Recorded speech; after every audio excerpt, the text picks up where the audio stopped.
Hello friend, આપનું સ્વાગત છે અંશુ કુકિંગમાં। આજે બનાવવાના છે આપણે આલુ પરોઠા। એના માટે આપણે બટેટા બાફી લીધા છે 500 ગ્રામ, ધાણા લસણની પેસ્ટ, ચટણી હળદર અને ધાણા જીરું। હવે આપણે બટેટાનો છૂંદો કરી નાખશું। બટેટાનો આપણે છૂંદો કરી નાખ્યો છે, તો હવે આપણે લસણની પેસ્ટ નાખશું।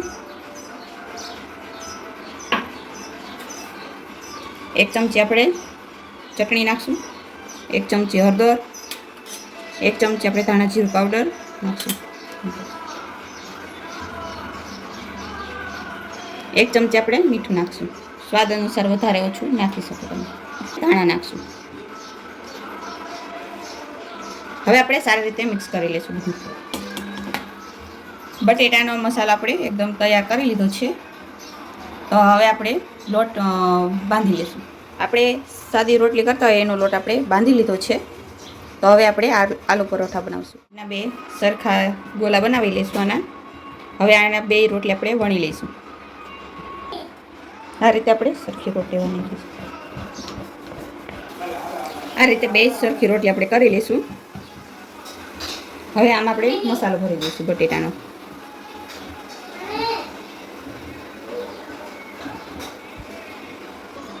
આ રીતે આપણે બધો મસાલો આ રીતે ભરી દઈશું। હવે આપણે રોટલી રાખીશું આ રીતે।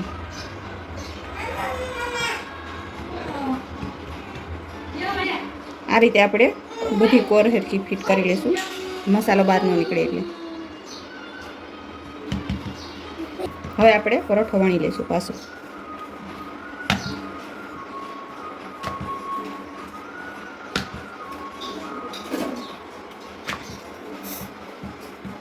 પરોઠો બનીને તૈયાર છે વણીને, તો હવે આપણે તાવડી અંદર નાખી દઈશું।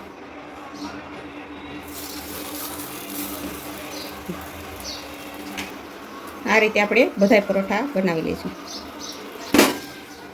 આ રીતે આપણે પરોઠા ફેરવી નાખીશું। હવે આપણે તેલ લગાવી લઈશું।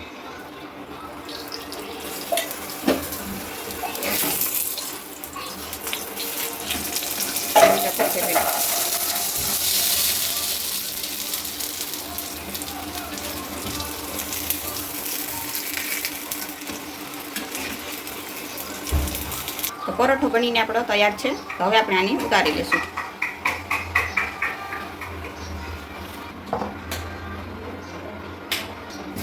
આ રીતે આપણે બધા પરોઠા બનાવી નાખીશું। આલુ પરોઠા બનીને તૈયાર છે, તો તમે જોઈ શકો આ રીતે અંદર બધો મસાલો ભરેલો છે।